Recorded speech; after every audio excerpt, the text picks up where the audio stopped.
Hey, welcome back and thanks for listening. Today is a relatively short episode and it is a book review on a book that I can recommend to, man, I think I could recommend this to everybody in my life, whether you're a business owner or not. The only two people I'm a little worried about if my kids got this because they almost have no income.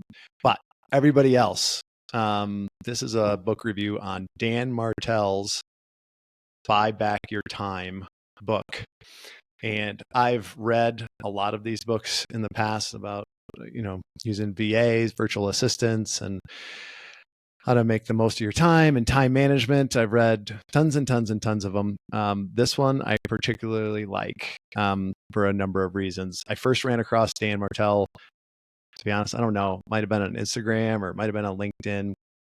And I saw him and I was like, kind of looks around the same age as me. He's got a few years. He's a few years younger than me, but he also does stuff on the lake like we do. He likes mountain biking and doing athletic stuff, which is what I like to do. And as soon as he started talking about buying back your time to be able to do things like that, I was like, that sounds good to me. But there's so much more to this book. The biggest distinction, I think, is how he says, don't hire to grow your business, hire to buy back your time. And as someone who's run multi-unit locations of franchises and a franchise system and all those other things that you guys know I've done, I wish I had that mentality earlier on in my career. I think it would have helped me. I think it would have helped my family, and I think it actually would have helped my teams. So that's a big distinction in the book, is hire to buy back your time, not just to grow your business.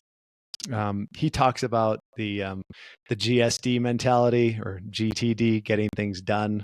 I'm a huge proponent of that actual philosophy of the getting things done, which is a great framework to use to get things done in your life.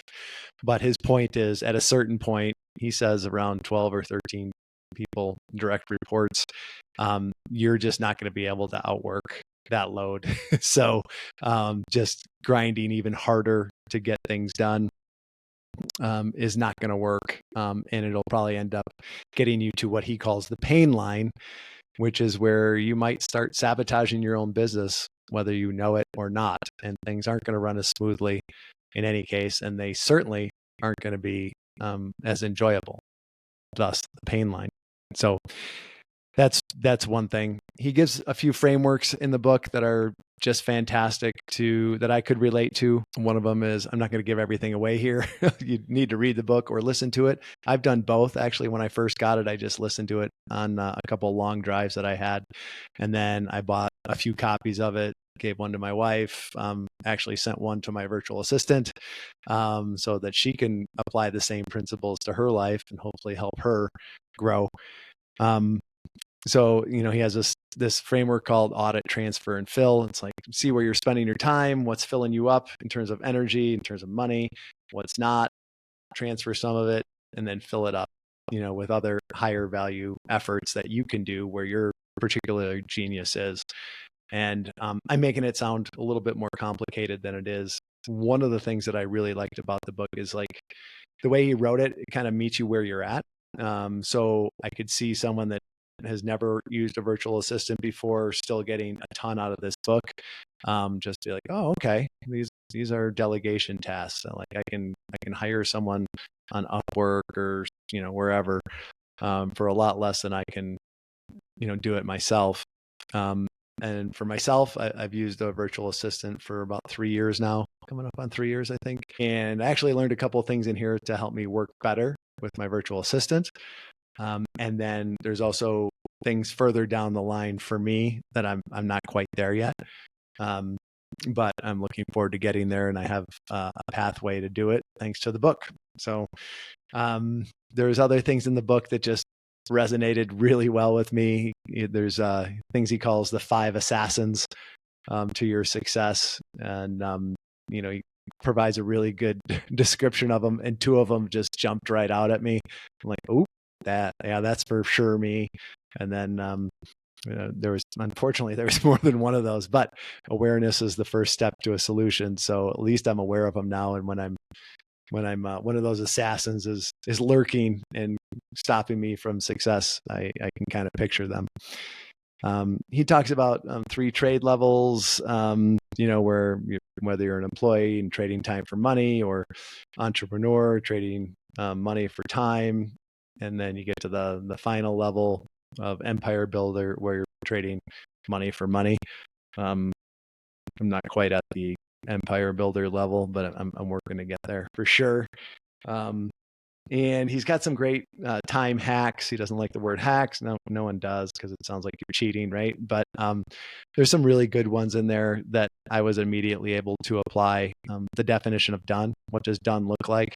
I, like many people, make the mistake of thinking that people are reading my mind. And when I ask for something to be done, they might have a different outcome than I have in mind.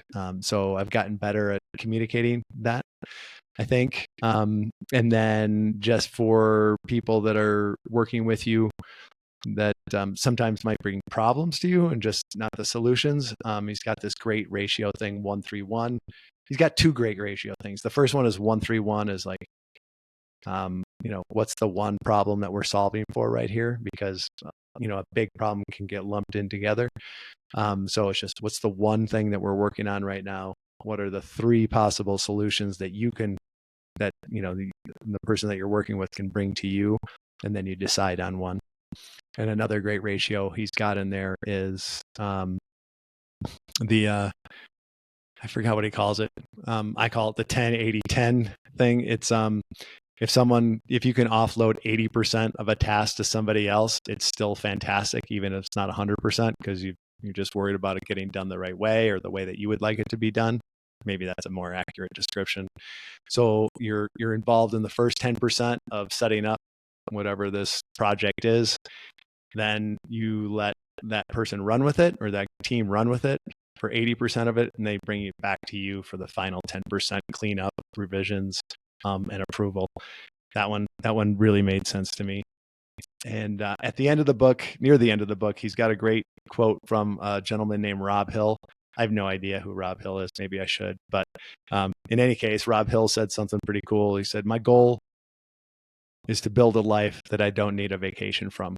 And that sounds great to me, as I'm getting closer to the last half of life than the first half of life. Like, I want to build businesses and projects that I don't want to retire from. Actually, I'd like to be involved. I've got great role models in my life that stayed involved in business, not because they had to, because they wanted to. And in my experience, they tended to live longer and more fulfilling lives. So this book, get it on audio, get it on, buy a few copies for people that like, and trust. Even get it for your team. It will provide some value for you. For me, I got a ton of value out of it, but everybody's experience will be different. But I feel really confident saying that you're going to get something out of this, probably more than one thing, that'll help you live a more successful life, whatever that is for you. And I hope this helps. Take care.